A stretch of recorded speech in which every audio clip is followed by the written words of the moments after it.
Welcome to our program on Kardec Radio.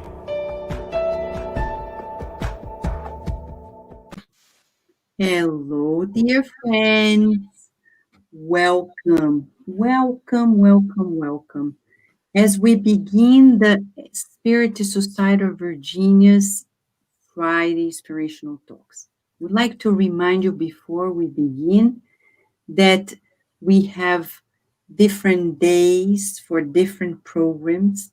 So tomorrow, and I'm going to show you a flyer that may remind us about it all. I'm going to open right here as it comes to mind of the importance of sharing these ideas. So here it is. There you go. So here we have it, a reminder for everyone. As you are coming in, welcome friends at the Spirit Society of Virginia, together with the Spiritist Society of Washington, D.C., the efforts in this Northern Virginia, D.C. area to bring the teachings of Spiritism in its services. So on Mondays, we have the online spiritual care. On Fridays, the inspirational talks, together with the children's lessons. So if you go to the other channel on YouTube, you're going to find that we have Kardec Radio's YouTube, both this talk and the children's lesson as well. And it's repeating on Saturday morning for Kardec Radio's Facebook at 10 a.m. And then at 11 a.m. on Saturdays, usually we have the online gospel. And in parallel, at the Spirit Society of Virginia, we're streaming the study that we've done years ago at Kardec Radio on the book Good News. But for those who would like to study on Zoom on Sundays at 11 a.m., you're invited to join us as we're studying the book Good News by Humberto de Campos through Chico Xavier every Sunday at 11 a.m. Eastern Time on Zoom. Here you have the Zoom ID. If you have any questions, just send us an email. We'll send you the link so you can more easily access it. Okay?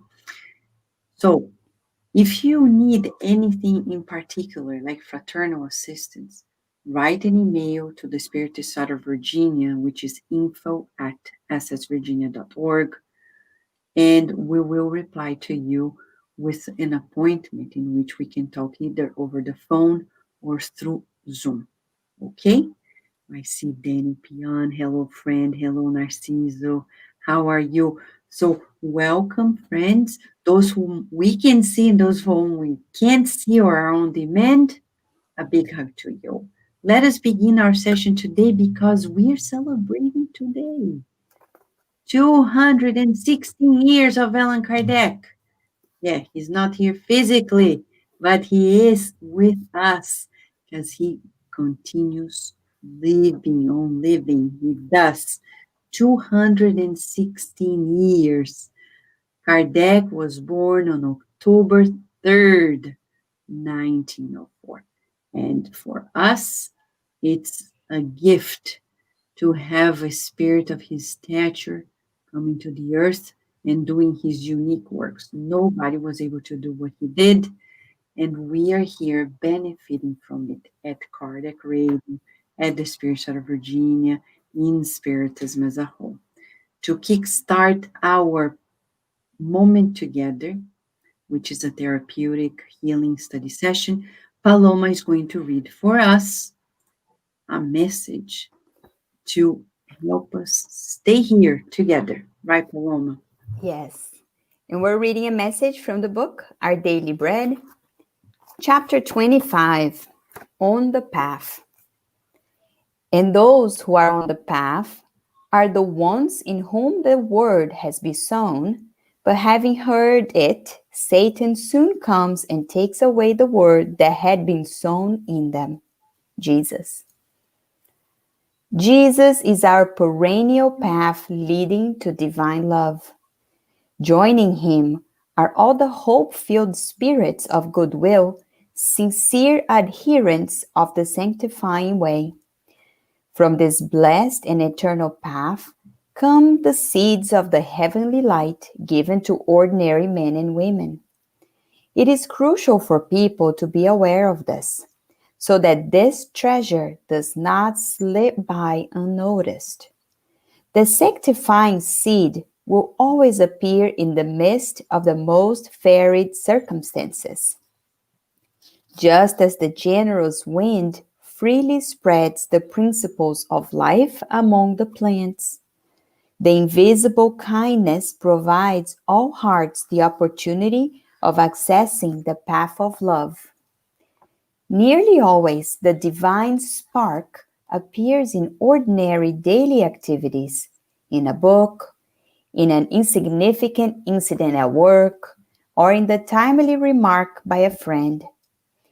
If harmful weeds occupy the soil of your heart, and if you have already received the heavenly principle, cultivate it devotedly, sheltering it in the garden of your soul, the human word may fail, but the word of the Lord is imperishable.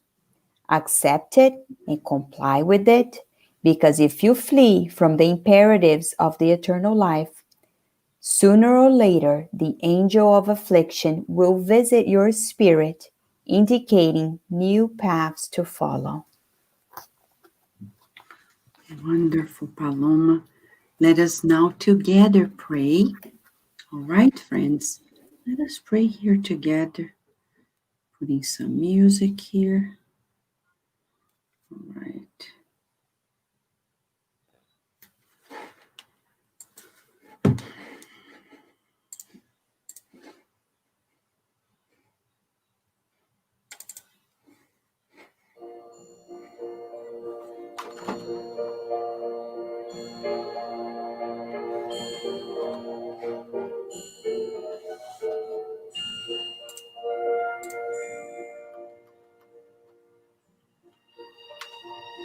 Dear Mother, Father God, we unite our hearts, our minds together at this moment to thank you for our existences and for this reincarnation. Today, especially, we want to thank you for Spiritism and Kardec's immeasurable works at his time and through these years. 216 years of blessings. Through the efforts of the coming of Spiritism, we found once again the teachings of the Master of all Masters, the Promised Consoler, and we feel the love. We feel how much we are cared for by you.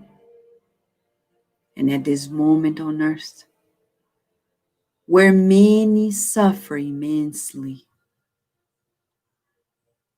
are lost for not knowing, we wish that the vibrations of our gratitude may be multiplied by your providential love and bring them renewed certainty that they are cared for, that none of us are abandoned, that there is always a solution. And all we need to know is to be of goodwill, taking heart, staying faithful to you. We want to serve you more, dear Lord, but not only in religious temples, but everywhere. and especially when we are by ourselves, cultivating beautiful, constructive thoughts and feelings, and especially when we stop doubting our divine essence. May this moment be deeply empowering, therapeutic, as we know you are always in need of good workers.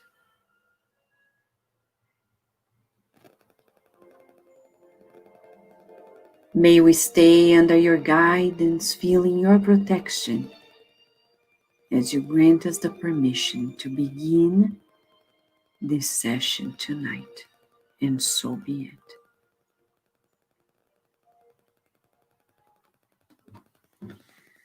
All right, friends, before we begin, our dear Luciana is going to lead us into one more question of the Spirit's book.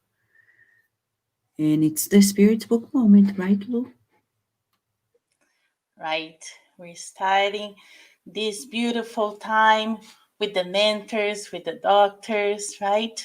In inspiration and celebrating Kardec's birthday, we are here to bring another question from the book that him and his team compile in order to bring us tool and help for our lives, right?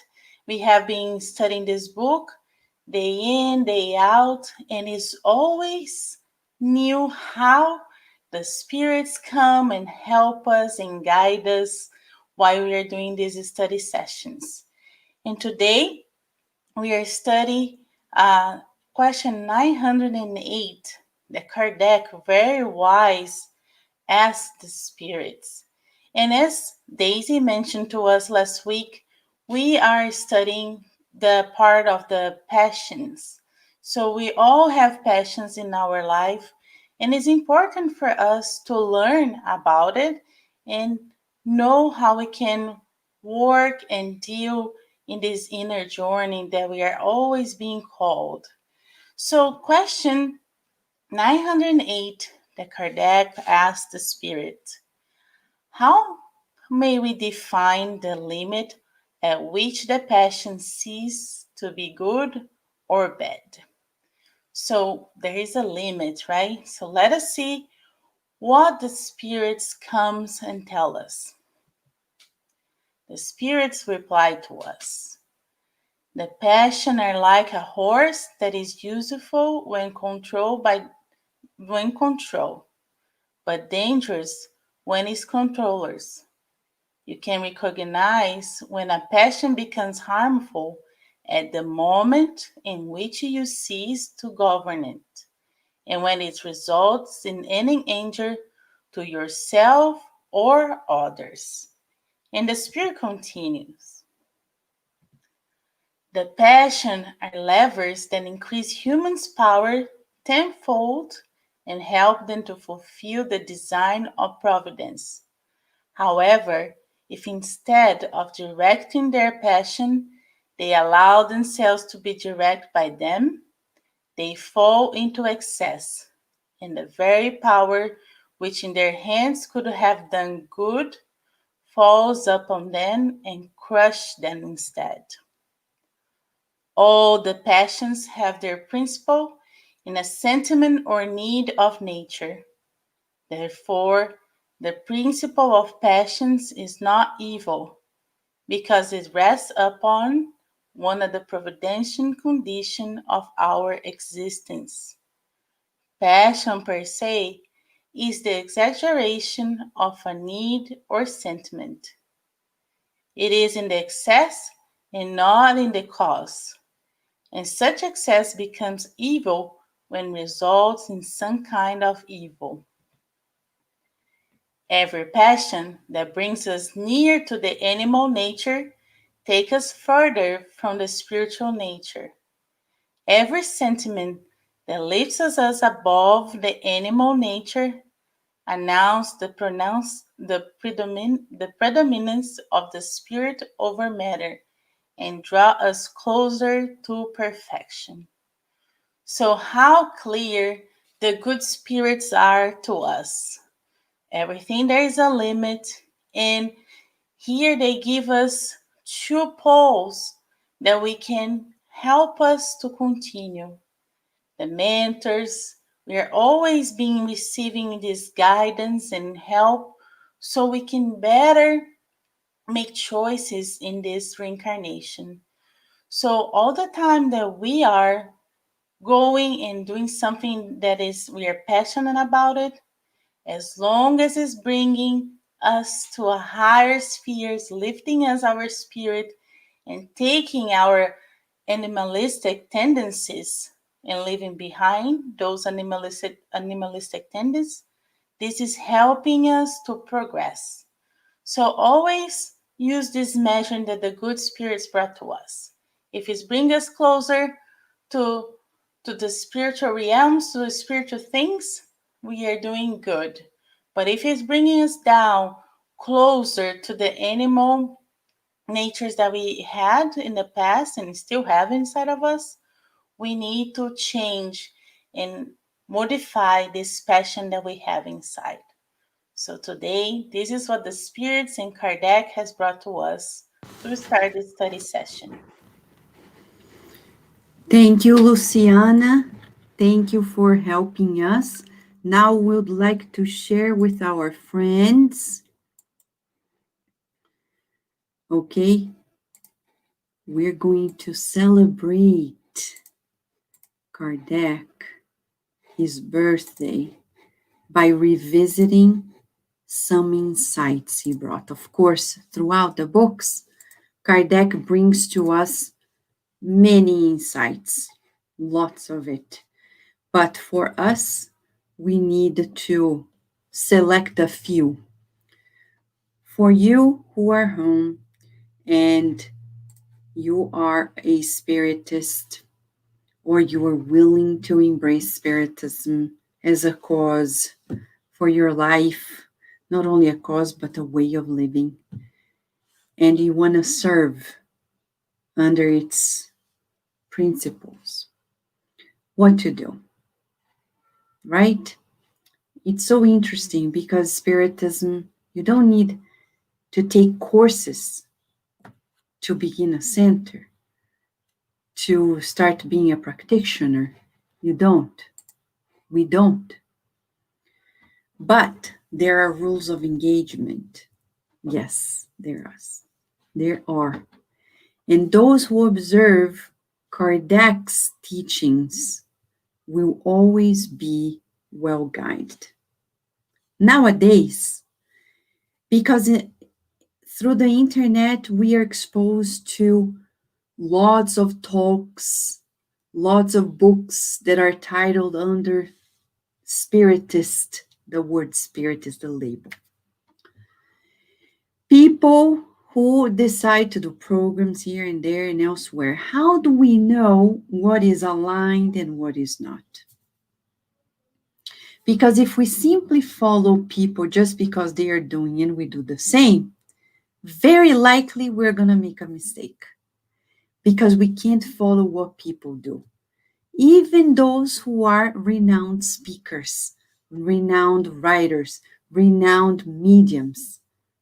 But Vanessa, why should I believe you? No, you don't need to believe me because what we're going to show you didn't come from me. We're just sharing with you the study based on the books. So that's a good thing, that we always pay attention to what people are saying. If what they are saying is coming directly from the source of the books, and which books. Because nowadays there are many people that emit opinions. They say, I think, I should. As a scientist myself, I tell you this, that's the number one thing we learn in science. We don't think anything because our opinion doesn't really matter. In science, it's all about facts. Spiritism is a science. Spiritism is a science. And as a science, we rely on, what do we rely upon? Facts, studies, principles. So we need to study. We need to read. And then embracing it, what do? Many people embrace it, watch lectures, they do courses, they read books, and yet they go home and live their lives just like everybody else. What is missing there? So we're going to begin today by sharing with you a video, okay? Let me just go back here with the sharing of the screen to make sure I'm sharing the audio here. And I'll be able to share the slides. Hopefully, you'll be able to watch it. I have my friends here, Paloma and Luciana, to let me know through WhatsApp if something is off. Okay, though I have the camera right here in front of me, somewhat. It's about the unique experience. It's a case, a true account, as told in the book Torments of Obsession, Evaldo. Let us see if we can watch it together.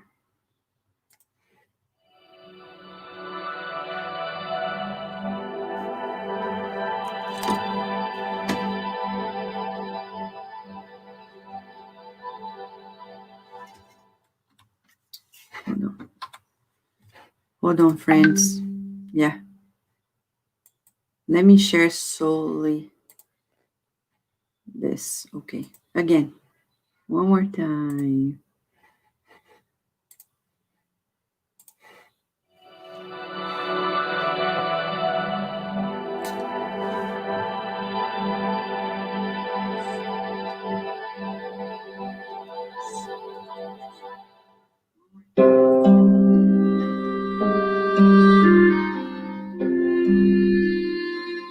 At Hospital Esperanza, founded by the devoted Euripides Bassanufo in the spiritual plane during the 1930s, a group of dedicated doctors and therapists were about to rescue Evaldo, who spent more than 10 years in extreme subjugation in lower zones. Dr. Manuel Filomeno de Miranda describes Evaldo's status as unconscious and under a deep hypnotic trance. But most surprising of his condition is that he is encapsulated in a dark cocoon.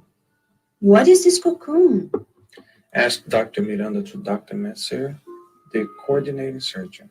Well, Evaldo's mind has created this cocoon due to his guilty conscience and self-punishing vibrations. Why did that happen? He created this cocoon to escape and hide from his own misery, built especially in his last reincarnation. Before his last reincarnation, he spent 10 years being prepared to work both in spiritism and politics due to debts acquired in the previous lives. He was reborn in a noble spiritist home. His mother was loving and devoted. He even got married to a good spiritist wife. But as soon as he became an influential politician, he claimed no time for spiritist commitments. He then quickly attuned to corrupted individuals and engaged in extramarital affairs. And the unexpected happened. His wife was taken by a fatal cancer. He got into deep depression once he realized the great damage he did to many lives. In 3 years, he marched quickly to death. After 10 years under spiritual obsession, he was rescued by our team of workers due to his mother intercession. And here we are preparing for a very delicate surgery in which he will need a team of surgeons to free him from his cocoon and clog his own production of self-punishing guilt. As Jesus said, from everyone who has been given much, much will be demanded. Let us all be careful and preserve ourselves from doing evil and not fulfilling our spiritual commitment. So we supplicate for divine help, asking for protection and inspiration to walk into the difficult journey of our spiritual ascension. This case was extracted from Chapter 21, Experiência em Comum, in the book Tormentos da Obsessão, by Manuel Filomeno de Miranda through the mediumship of Divaldo Franco.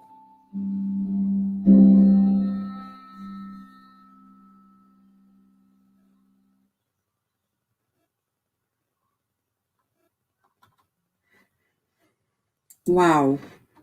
Ooh la la. Here we are.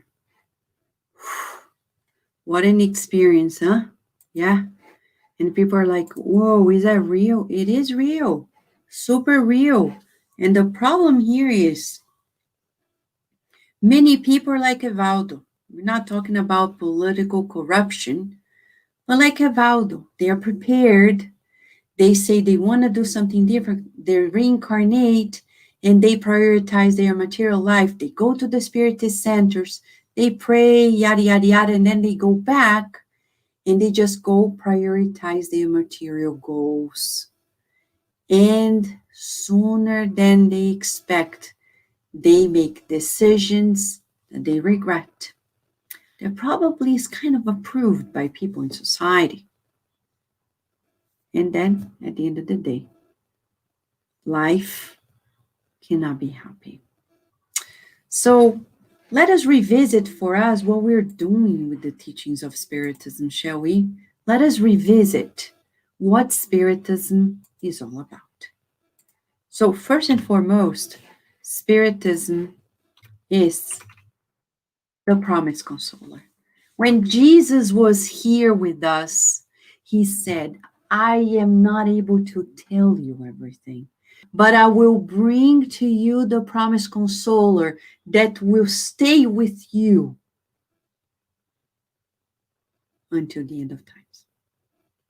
It's not a person. It's not Jesus coming back in person. It's his teachings coming back.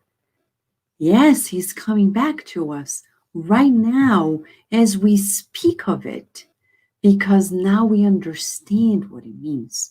Even neuroscience tells us that we don't need to have people in front of us doing stuff for us to be stimulated in our new capacities. For example, if you watch a video of people who are skiing down a snowy mountain, neuroscientists can see that in your body, you are activating areas in your body, though it's still, it's activated as if you were skiing. So showing to us that when we are in Spiritism, revisiting all of Jesus' teachings, it's as if he is in a hologram in front of us. Okay? So, right now, you and I, in 2020, are living the years, the decades that mark the planetary transition. Our planet is still of trials and expiations. If you want to know more about it, let me grab a book. The Gospel According to Spiritism.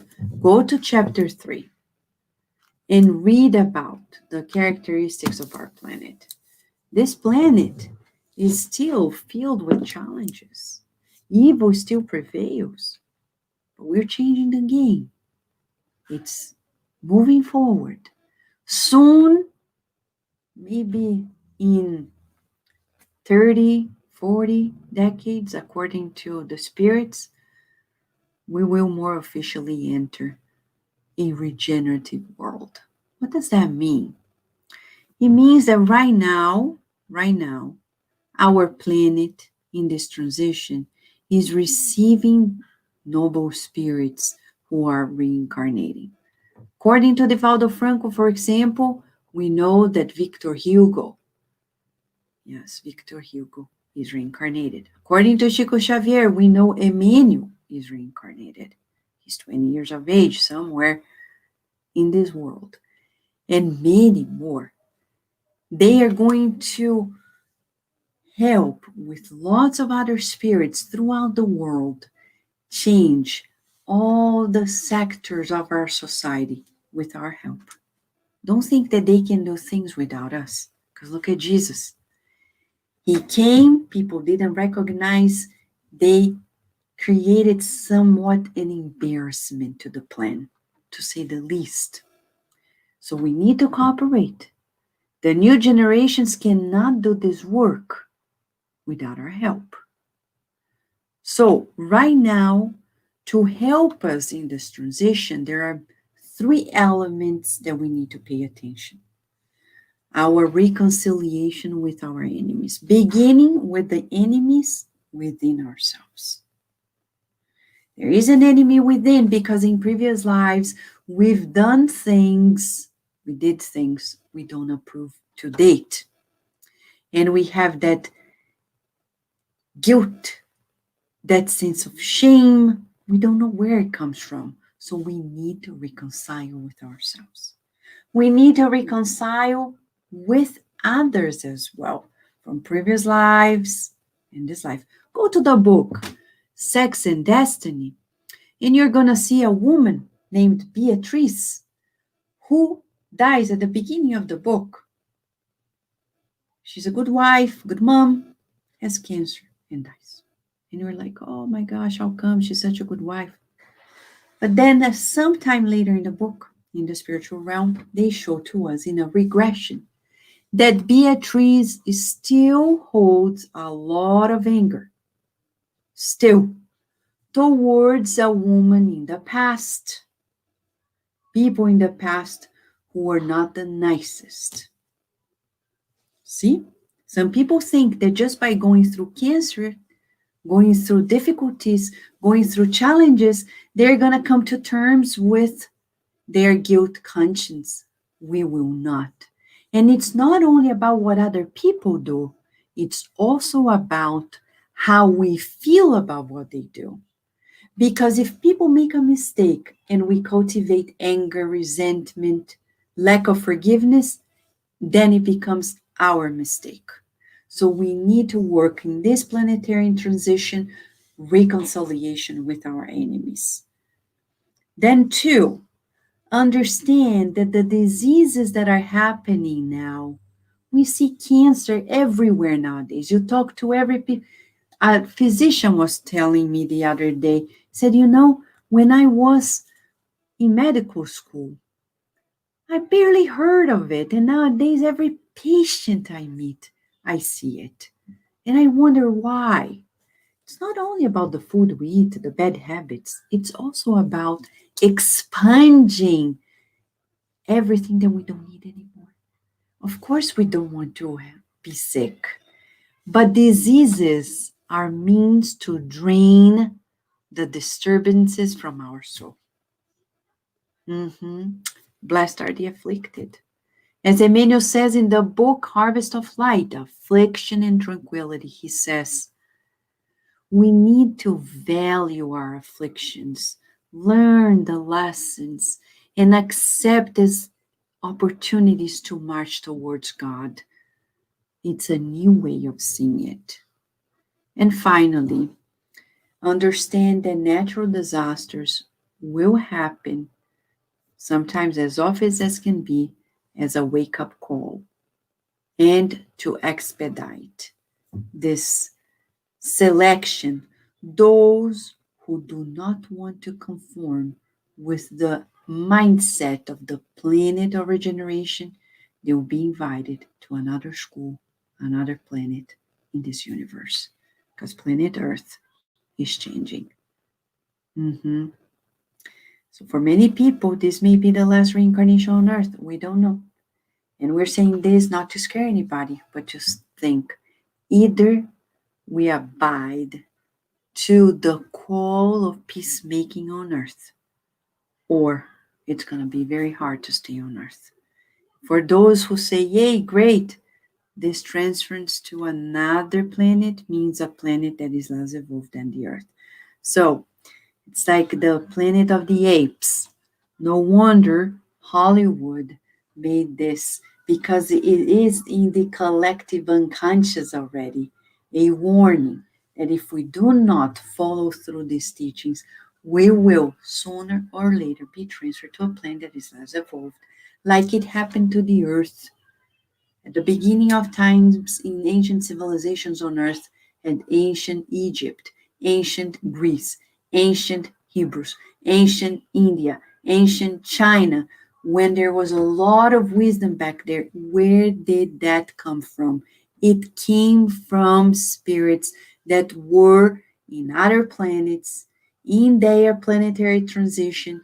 They did not abide, they were transferred to the earth at a time in which the earth needed a lot of boost. They came here to help, and in their turn, they were helped as well because they evolved by facing difficulties amongst people that were even less evolved than themselves. So it's up to us. If we follow through now, or we're going to learn it somewhere else in this universe. Then, in Spiritism, it's clear that we're being called daily in a very fraternal, brotherly way. As Humberto de Campos said through Chico Xavier in a message saying preparation for death, in this book that you see in the cover here, Lázaro Redivivo, it's not yet in English, but at least this message is, and published in the Spiritist magazine, and we have even a whole podcast about it at Kardec Radio, SoundCloud, about preparation for death, where you can listen to the whole message.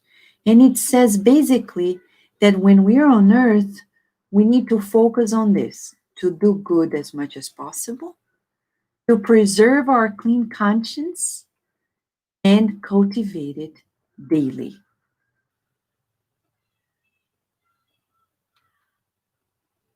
And untie our hearts by severing the bonds that link it to the lower passions. Give me just a second, I'll make an adjustment to the sound.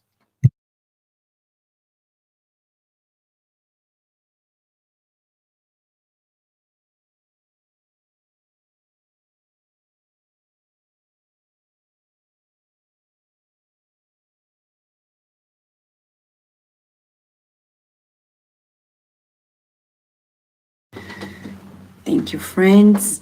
So look at this. This is a fraternal warning that we're receiving here, one in which we are given the opportunity to change our daily lives. The Spirit said to Kardec that we Spiritists need to love one another and instruct ourselves. What does that mean? It reminds us of this beautiful teaching that the Dalai Lama said in a book named Ethics for the New Millennium. He says that we need discernment, this ethical discipline that is indispensable, this restraint that is needed in the pursuit of our happiness, so that we do not cause harm to others in the process. How many of us as Spiritists, we start embracing the cause, we start serving, and then when we think, I want to help, and we think just be the willingness to help suffices. But let's talk about this. Does it really suffice when we want to help? And the problem is, if we watch all of this and we're not doing any work, this is critical. If we watch all of this, if we read these books, if we listen to these books, and we go home, take care of our families, take care of ourselves, take care of our work, and we don't help others, and we don't help, for example, Spiritist centers, it's as if we are stealing from life its treasure only to use it for ourselves. What does it call? Selfishness. Oh, but you know, like some people said to me many years ago, Vanessa, I like reading the books, but I don't like the groups. I don't like groups because It's very complicated, the human relationships in general. Yeah, that's what the Dalai Lama is saying. We need ethical discipline. Yes, to form a group, to participate in a group, we need to restrain ourselves. But people don't want it. They want to be free, do whatever they like. They don't want to listen to people. They don't want to tolerate. They don't want to be patient. How are we going to form progress as a society if we don't practice this? So Spiritist centers are a fantastic opportunity to practice ethical discipline. It's when we care for others and we tolerate, because people are tolerating us as well. It's when we are patient, because people will be patient with us as well. Without that exercise, can we evolve speedy fast? No. And as we saw in Evaldo's message,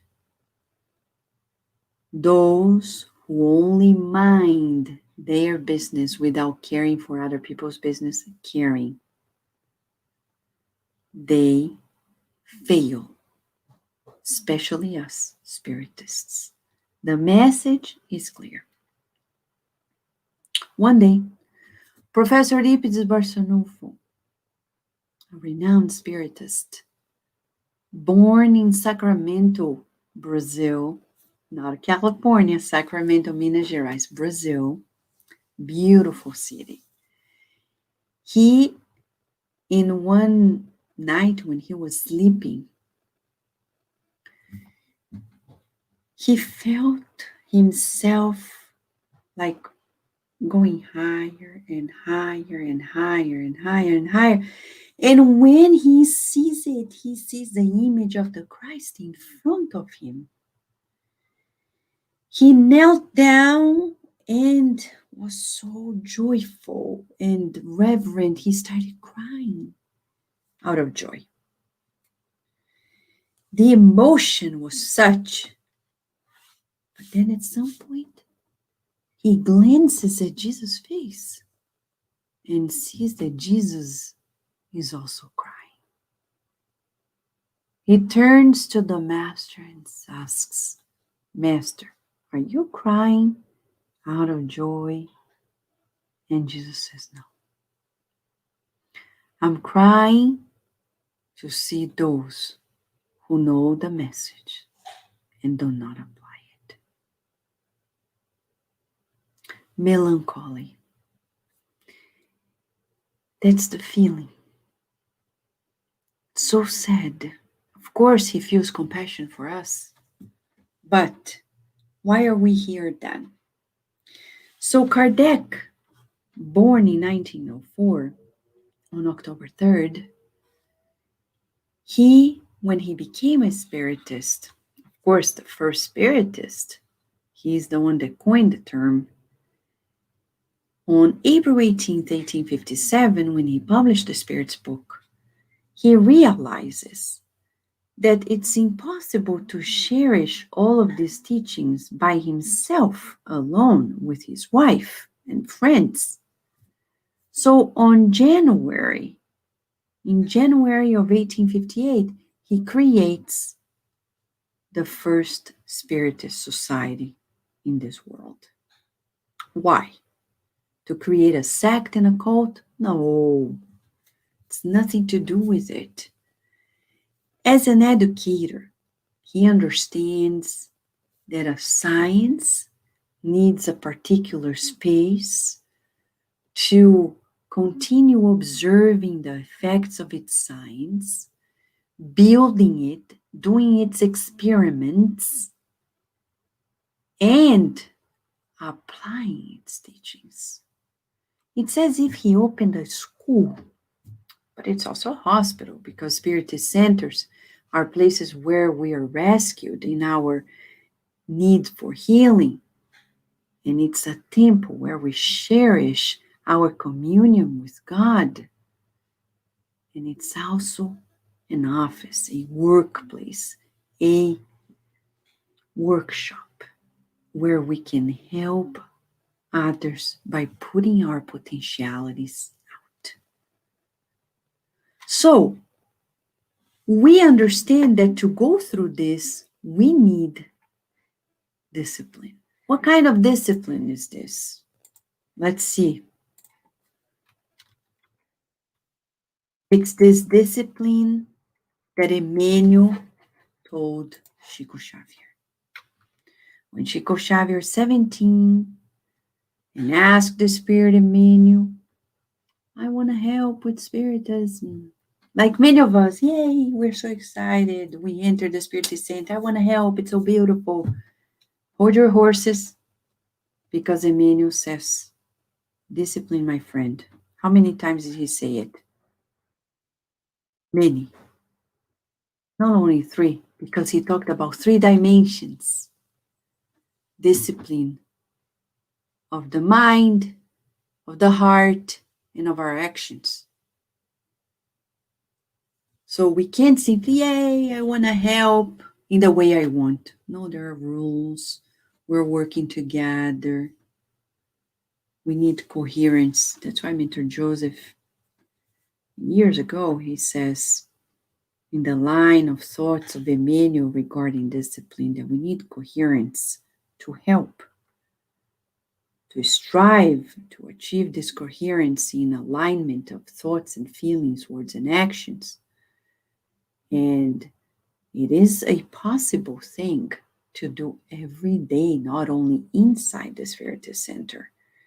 And this coherence that will give us greater peace of mind, leading us to consistency, just like the sun. The sun shows up every day. When our children say, oh, school day again, we say, yay. We're practicing to be just like the sun. We are there like the good spirits that meet at the sun, and they are emanating all that light. So repeating an action, when it's a good action, it's practicing to be illuminating, consistent. To be consistent, we need first to be coherent, align ourselves, to discipline ourselves. This was a message by Mentor Joseph. So that's why we selected a few insights from Kardec based on these 2 books that people barely read, right? The Medium's book and Spiritist Trip, Viagem Espírita. So this book, Viagem Espírita, is already in I haven't read the translation, but it's in the website of the United States Spiritist Federation in its bookstore. So if you want to check it out, this book talks about Kardec's speeches and instructions in different Spiritist groups when he was traveling in France, in Belgium, and other locations nearby to instruct Spiritist centers at his time in 1862, especially. So, if we go to the Medium's book, we're going to see in item 341 that there are specific rules to connect with the good spirits. Favorable conditions for a society, but also for us as people, individuals, to attract the sympathy of good spirits, avoiding bad ones. Some people think that to avoid bad spirits, you shield yourself with a light. What is this light? Here comes the explanation. When we have ideas and sentiments that are benevolent, that help others. So if we want to be protected, we need to be of help. If you're going to visit someone who is not well, if people at your work are not well, you're not going to be shielded by thinking, oh, please God, protect me, shield me with a light.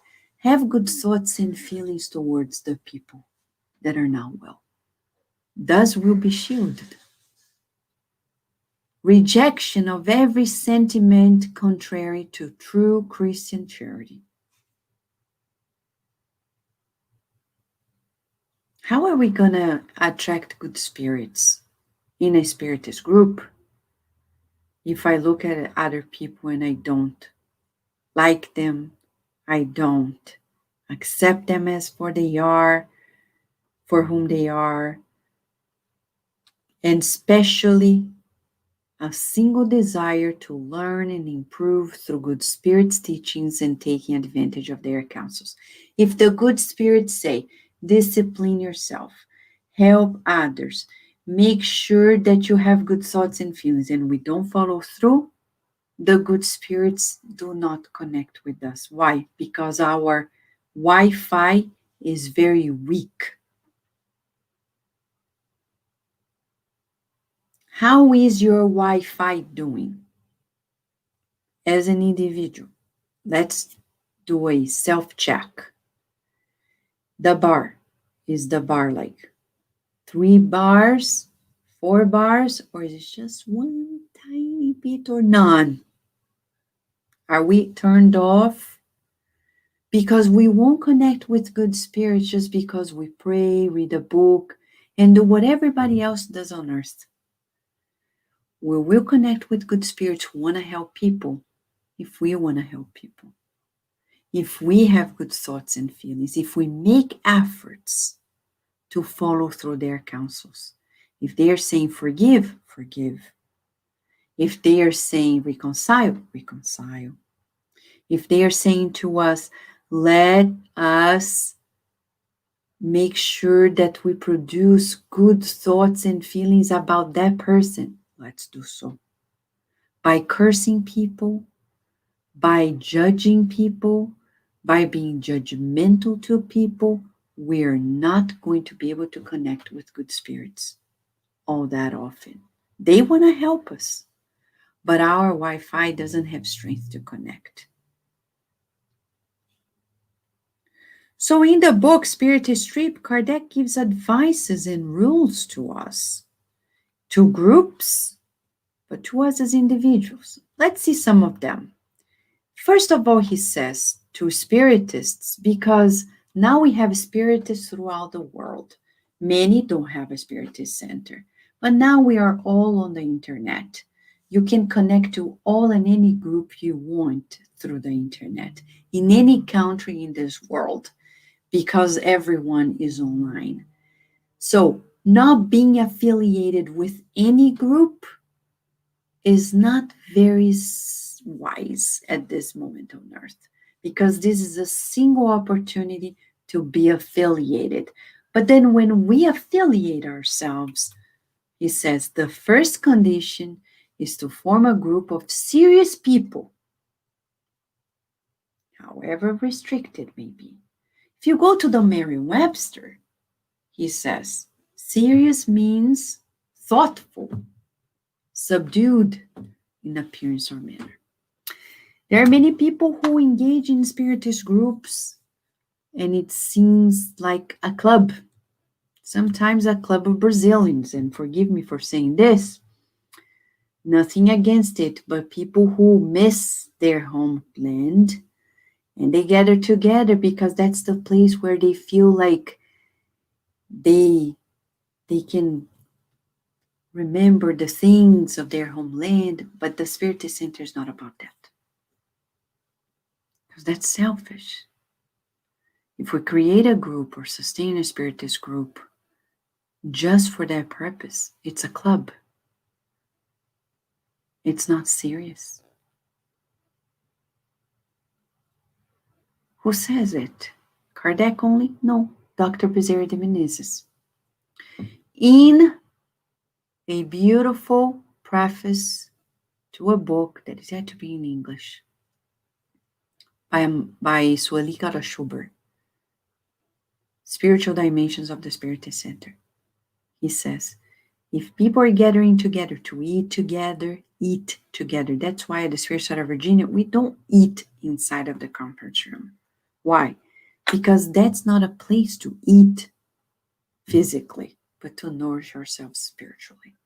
So we need to be serious, Kardec says, and Kardec was quite serious.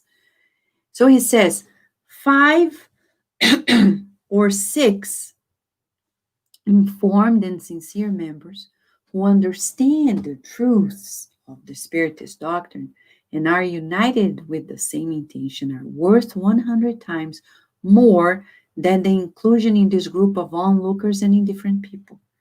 And we see so many people nowadays who are concerned about numbers.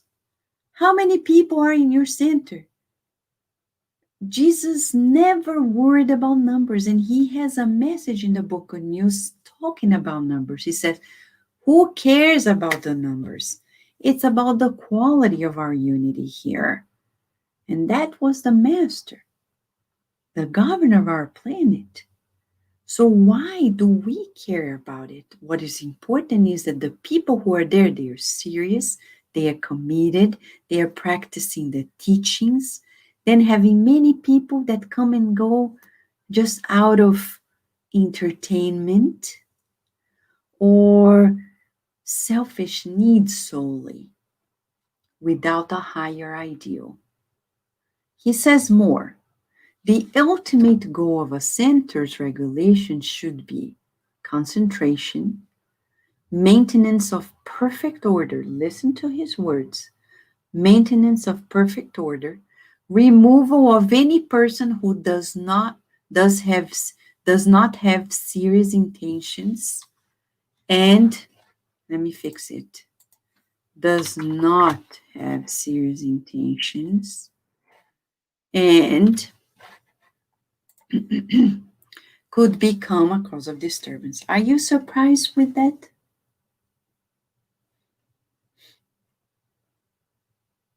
We shouldn't be surprised, because there are people who come and they think of particular reasons they are there, and they want to change the whole center to accommodate their needs, disturbing it all. We can't allow it. Here are the reasons why one will never be too severe to the admission of new members. Do not think that the severity will undermine the spreadsheet.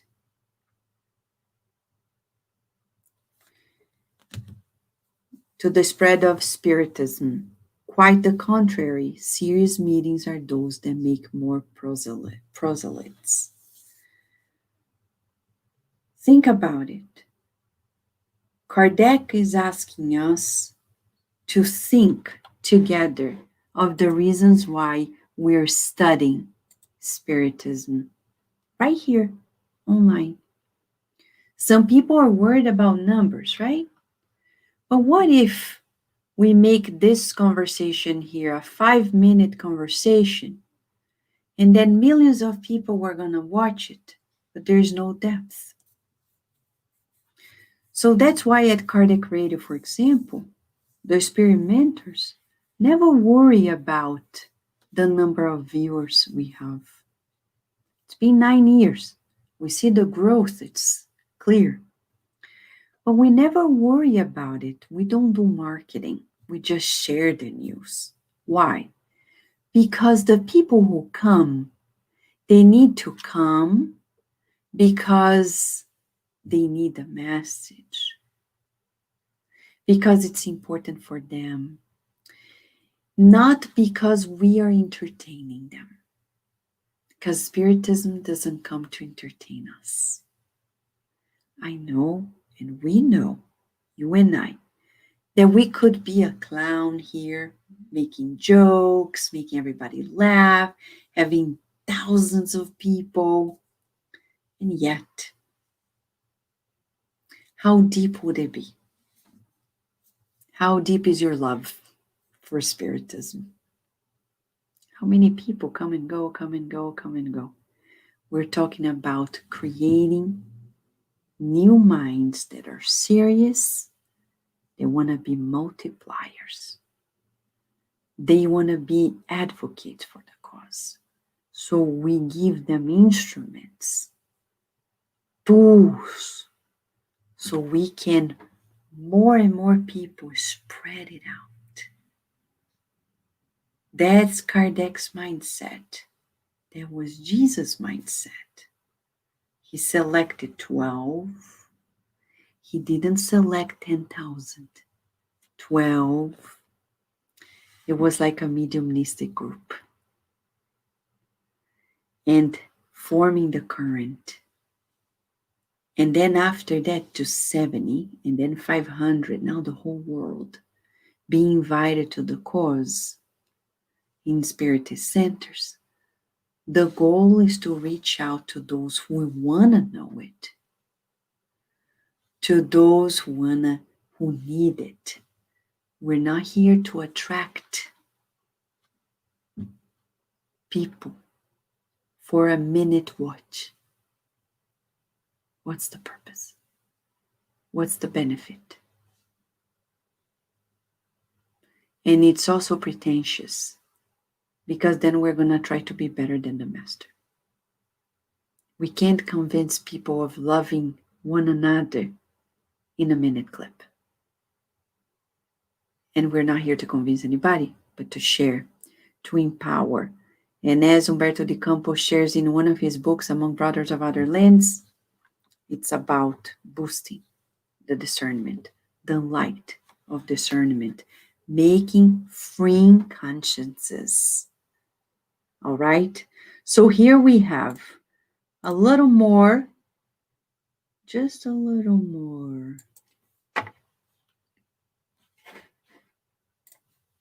So we need, when we are in our meetings here, if you're at home, the Spiritist Center is in your home.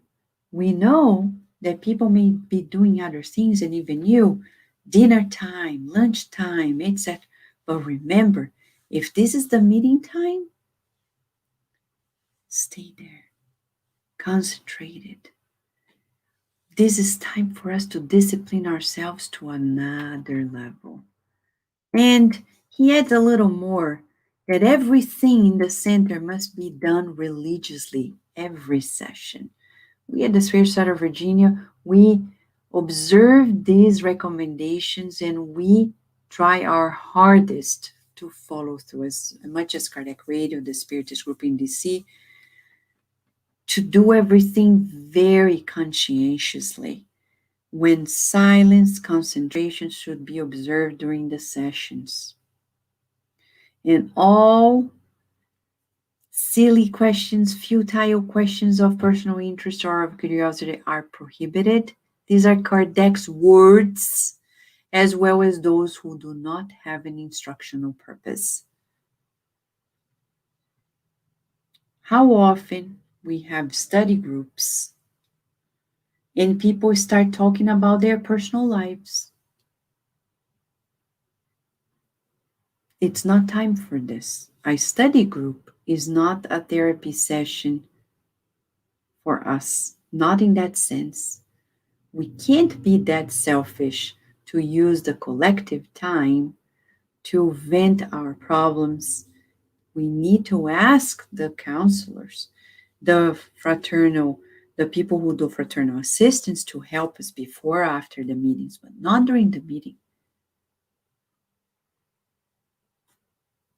So we need to observe a certain order to the benefit of everyone. And he says, who is going to help us with this? The president of the center. Kardec was the president of his center. And he says, the president of the center will prohibit any communication that does not belong to the society's matters, sometimes mediumistic communications. And all discussions will depart from the special purpose of the society are prohibited, which depart from the special purpose.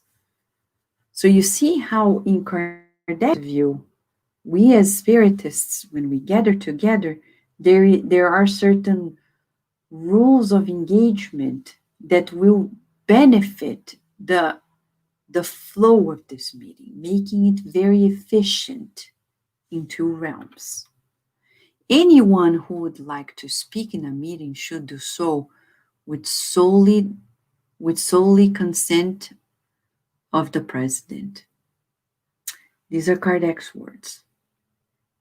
And it's important for us to observe this because he says, even publications, All and any publication on Spiritism that comes from the society shall be revised with great care before it is released to avoid useless or harmful results.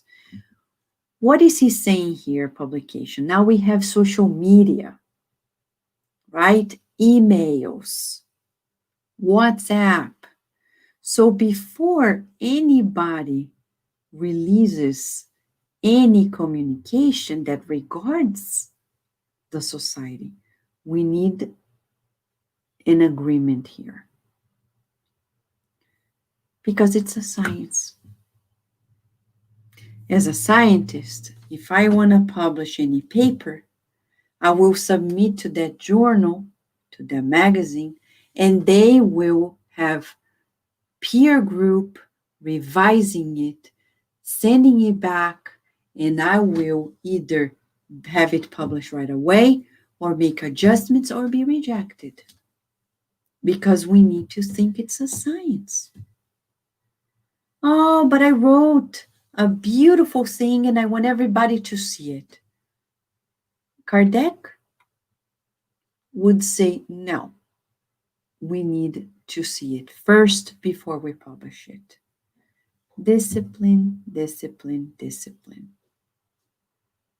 Kardec had all of his texts revised by the spirits through the mediums before he published any and all of his books. Chico Xavier is the medium who published almost 500 books, 462 books. He had the revision of his books by the good spirits all the time. He psychographed, and when he typed in, they revised it, and sometimes he even brought to the meeting to make sure to show to us that in a science there is an order. Maybe you are surprised with it. Maybe people like us, when we first read this many years ago, were like, whoa, I can't believe it. But this is the beauty of it all. Kardec didn't create a movement out of his will. He was an instrument of the good spirits on earth, of Christ on earth, to bring to us a modeling way to work as a group, as a community, as an individual. And he says, any member who becomes a common cause of disturbance and tend to sow discord among others, as well as the ones who discredits the society or whose conduct or reputation may harm the consideration of the Spiritist society, he's saying, may be automatically invited to depart the society. And that's why in chapter 30, article 19 of the Medium's book, which goes hand in hand with this item of the book Spiritist Trip, he says that usually he used to give 3 warnings within a year to dismiss a member that was not behaving well. And people may be here like, oh, Vanessa, I thought you're going to say something about being a spiritist as a whole. But come on. As Mentor Joseph says, we've been using our time to do it every day at Kardec Radio. But now, as we celebrate 216 years of the birthday of Kardec, the least we can do is also to commit. It's a personal commitment.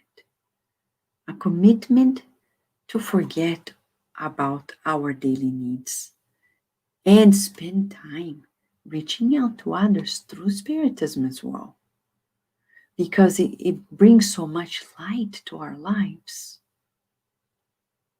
How can we use this for our benefit alone and forget about other people? For those who want a summary of how to proceed as a spiritist in general, not only in the center, the latest issue of the Spiritist magazine, released yesterday, brings to us an article by the spirit of Bino Teixeira through Chico Xavier, translated here for you. And he said, Spiritists are those servants of the gospel who in the field of observation read everything, hear everything, see everything, analyze everything, but they only retain the substance that is of real benefit to them. In the sphere of their experience, they respect everyone, they serve everyone, they deal with everyone, and they work on everyone's path. But they only remain with those who are looking for the way to access the kingdom of God. Between observation and experience, Spiritists practice all the good they can, wherever they can, however they can, and whenever they can. In short, it is possible to identify Spiritists as companions of Jesus Christ in the human experience who do not always do what they want, but constantly do what they should. Feeling this invitation tonight, dear friends, let us visualize ourselves as we are companions of Jesus.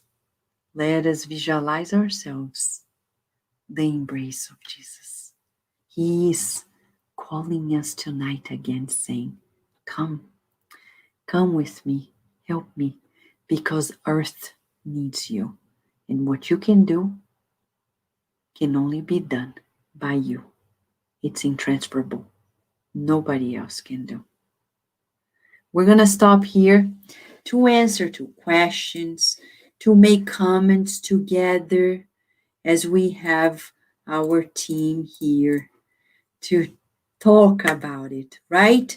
RK is here and said Kardec's books fit nowadays and probably for a long time to come, celebrating an awesome birthday. RK, let's say this way.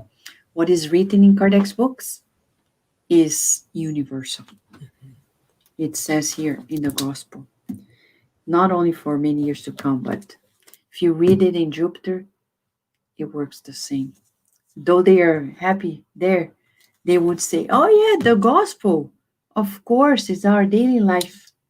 We're going to read, blessed are the afflicted. They say nobody's afflicted anymore, but blessed are they. They're going to say, for sure, we guess. But it's a rule in the universe. Spiritism brings the universal teachings. Right, friends? So, Paloma, when you hear Kardec mentioning about the way he understood the Spiritist attitude before life, and especially the need to be in a group, what comes to your mind first? To me,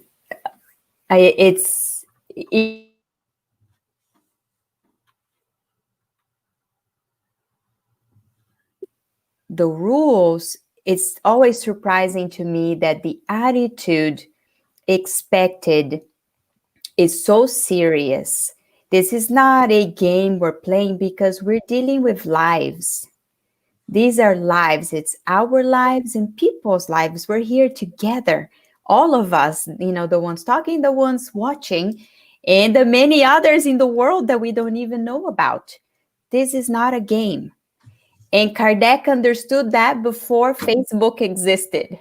And that's why it's for, eternity, and it's a universal teaching. And it's very serious for us. And it reminds us we study more. We take the work serious every day we do. There's a lot of discipline involved. There's commitment. There are things we should do, might not be what we want to do.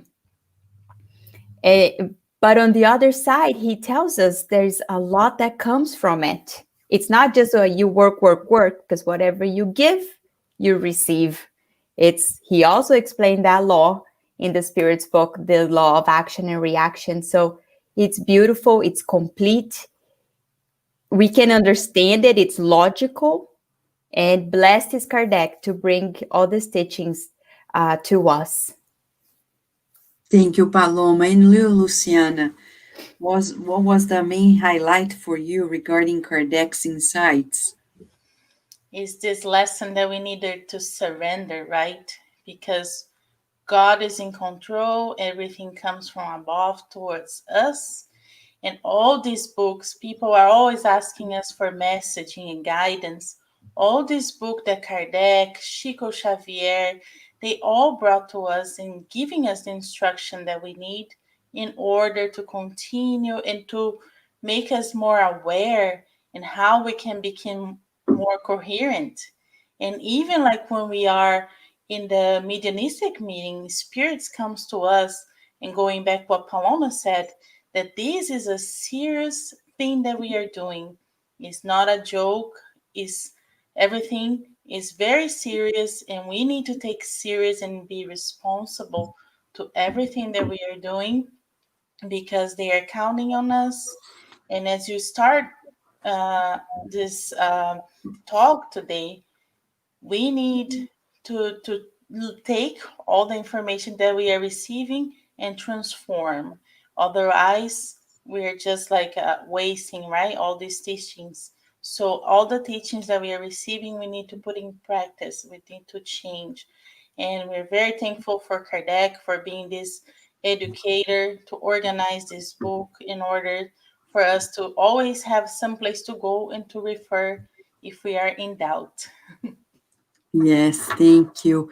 And when we talk about Spiritism, friends, we're talking about reminding ourselves that we needed to share these teachings also with our children. And that's why, in parallel, at another channel, we had part of our team with Carol and Daisy teaching them today of one of the virtues as stated by Ben Franklin. Right, Carol and Daisy?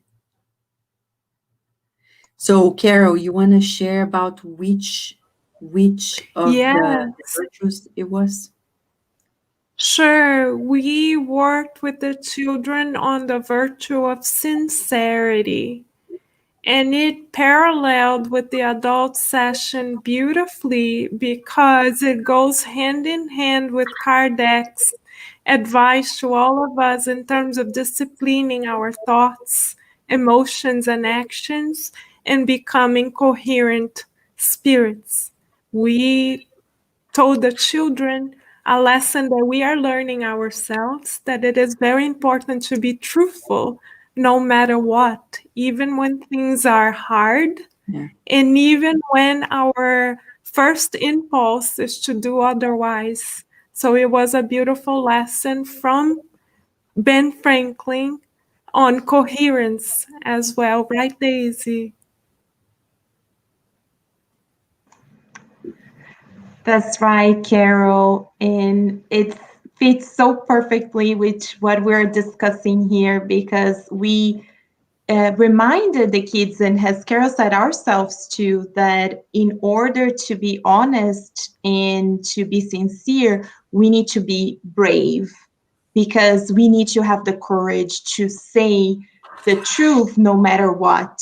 And it's a lesson that so important for kids, but for all of us, because in our society, we see, so many people taking what they think is the easier way out, but teaching the kids that yes, you have the courage to tell the truth and you face the consequences because in the video that we share with them, it was a beautiful analogy of this as you lie, you have this monkey attached to your back, and the monkey gets bigger and bigger and heavier, and that's what you're going to carry throughout your lives. And I will never forget one of messages from the mentors at the Spirit Society of Virginia saying, a lie is a lie, even a small lie is a lie. So it's a beautiful reminder for all of us as we're talking about Kardec's teachings and lessons for all of us. Thank you, Carol and Daisy. And it's interesting we're talking about sincerity because Spiritism comes and it's the light of the truth. And all the teachings from other philosophies, from other religions, they converge. It's not exclusive to Spiritism. As Kardec says, these teachings are not new. They're just put together in a different framework, and it's very special. So here is the invitation for all of us. Since Kardec's birthday is on October 3rd, no matter when you are watching or listening to this, whether it is today, tomorrow, in 10 years from now, it's an opportunity for us to know more about his life. So go to Netflix. I don't know if in 10 years it's still going to be there, but something else will, or the DVD is going to be out. What we know is go there, watch the movie Kardec on Netflix, and get to know more about how he did it all together. Not alone, certainly, but he really had the courage that many hadn't at his time.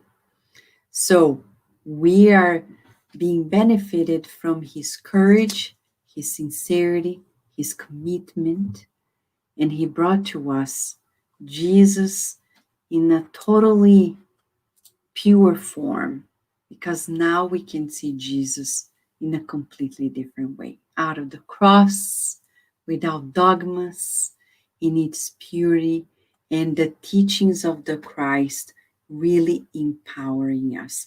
So now we're going to use this moment to help others. We're going to do the passes and the prayer now, but don't go away, because not only it's an opportunity for us to use our mind over matter, but it's also charity.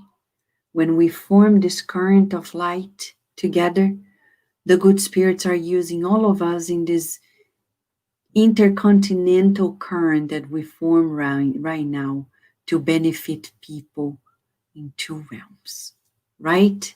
So we're going to ask Luciana to lead us into this passes and the prayer. Thank you, Luciana.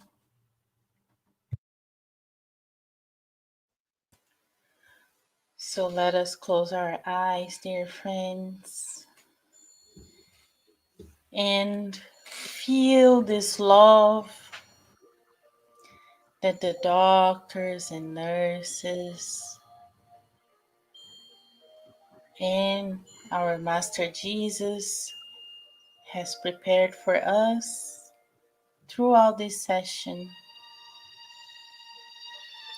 Breathing in and out, we inhale these love energies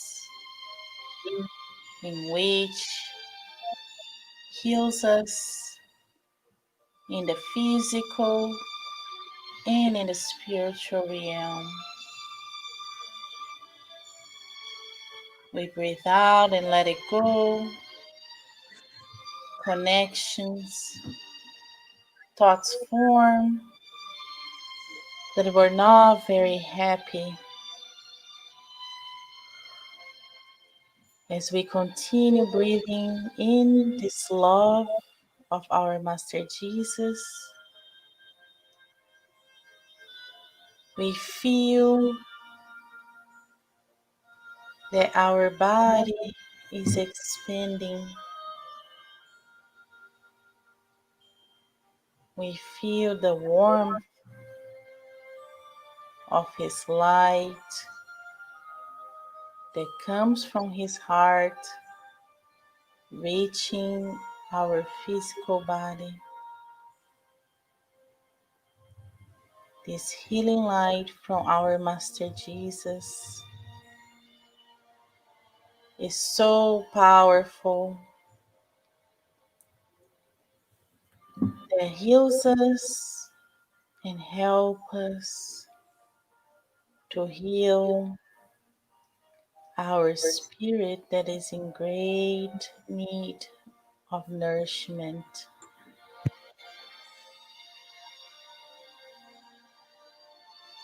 And feeling His love,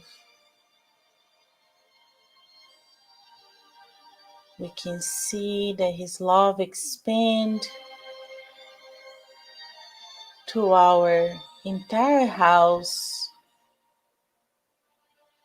healing and harmonizing every single part of this house. And as our house is cleansed and harmonized, His love expands to our neighbors, our state, reaching the whole country.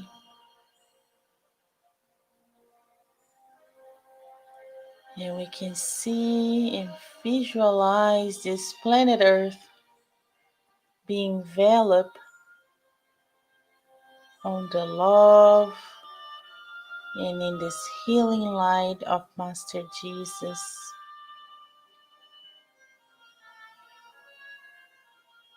And as we continue to receive these blessings, the healing energy that we need,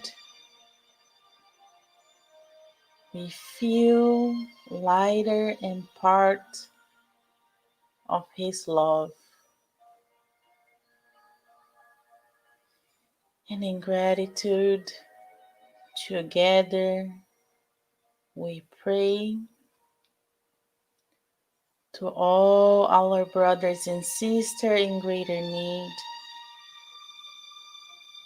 the ones in our families, brothers and sisters that are part of this universal family. We are all so very thankful of receiving these blessings from God and our governor and doctors and nurses.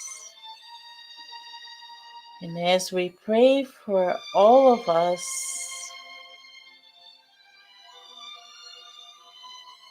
we feel very grateful for our Master never leaving us alone and for giving us the strength to continue marching forward, to change who we were and becoming anew. Dear Mother, dear Father God, mentors of the Spirit Society of Virginia, mentors of the Kardec Radio, doctors and nurses, thank you so much for being here with us, guiding us and showing us new point of view so that we can make it better and perfect ourselves. And with the permission of all the mentors, we would like to close this therapeutic meeting of today. And so be it.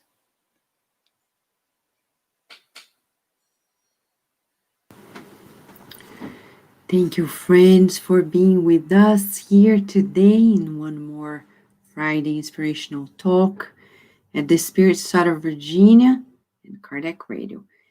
If you have any question or any particular need that you feel we can be of assistance and support, write to us at kardecradio@gmail.com. We wish you lots of blessings, and until next time.